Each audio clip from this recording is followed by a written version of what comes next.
નમસ્કાર દર્શક મિત્રો, ખબરછું.com પરથી હું દ્રષ્ટિ આપ સૌનું સ્વાગત કરું છું.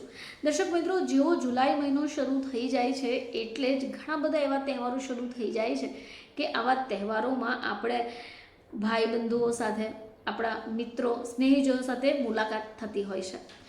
હવે આવા સમયમાં આપણે એકબીજાનું મોઢું મીઠું પણ કરાવતા હોઈએ છીએ, પરંતુ આ સમયગાળો પણ એવો છે કે ઘણા બધા લોકોનો ઉપવાસ હોય, તો પછી મીઠાઈઓ કઈ રીતે ખાઈ શકાય? તો ઉપવાસમાં પણ ખાઈ શકાય એવી મીઠાઈ બનાવવી ખૂબ જરૂરી છે. હવે આવી મીઠાઈ માર્કેટમાંથી મળશે તો એની પાછળનો આશય શું રહેશે? પરંતુ જો તમે ઈચ્છો તો તમે ઘરે રહીને પણ આવી મીઠાઈ બનાવી શકો છો, જે તમે ઉપવાસમાં પણ ખાઈ શકો. તો શ્રાવણ માસ 2025માં શરૂ થઈ ગયો છે. હવે આગામી દિવસોમાં એક પછી એક તહેવારો શરૂ થઈ જશે, ખાસ કરી રક્ષાબંધન. તો ભાઈ બહેનો માટે રક્ષાબંધનનો તહેવાર ખૂબ પ્રિય હોય છે અને ખૂબ ખાસ પણ હોય છે. તો આ રક્ષાબંધનના દિવસે જો તમારો ઉપવાસ હોય અને તમે ભાઈનું મોઢું મીઠું કરાવવા ઈચ્છતા હોય તો આ રેસિપી તમારે માટે છે.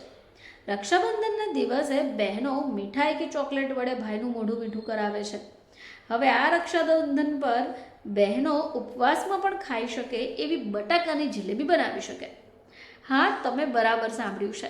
તો ચાલો આની રેસિપી પણ જાણીએ. હવે તમને એમ થશે કે આ બટાકાની જલેબી કઈ રીતે બનાવી શકાય? તો આ જલેબી બનાવવી પણ ખૂબ સરળ છે. જેને માટે તમને જોઈશે બાફેલા બટાકા 2, આરાનો લોટ 2 ચમચી, દહીં 2 ચમચી અને સિંધવ મીઠું. હવે આ સિવાય તળવા માટે ઘી અને ચાસણી માટે ખાંડ જોઈશે. તો સૌથી પહેલાં આપણે બેટર રેડી કરવું પડશે, જેમાં બાફેલા બટાકા લઈ લો અને એને મેશ કરો.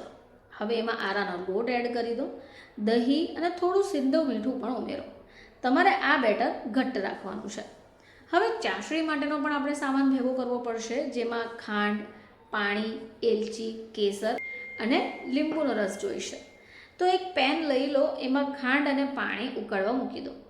થોડું ચીકણું થઈ જાય એટલે એમાં એલચી, કેસર, લીંબુનો રસ એડ કરો અને ગેસ બંધ કરો.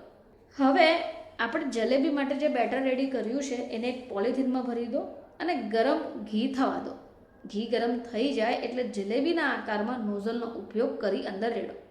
તમારે એને મધ્યમ તાપ ઉપર ક્રિસ્પી થાય ત્યાં સુધી તળવાની છે. હવે ખાંડની ચાસણી બનાવો. તમારે ગરમ જલેબીને આ ખાંડની ચાસણીમાં 1 થી 2 મિનિટ માટે મૂકી રાખવાની છે અને પછી જ બહાર કાઢવાની છે. બસ આટલી સરળ રીતે તૈયાર થઈ જશે તમારી આલુ જલેબી. હવે આ મીઠાઈ વડે તમે રક્ષાબંધનના પર્વ ઉપર ભાઈનું મોઢું મીઠું કરાવી શકો છો. આ મીઠાઈ તમે ઉપવાસમાં પણ ખાઈ શકશો. ફરીથી તમારી સમક્ષ હાજર થઈશું. ત્યાં સુધી જોતા રહેજો ખબરછું.com.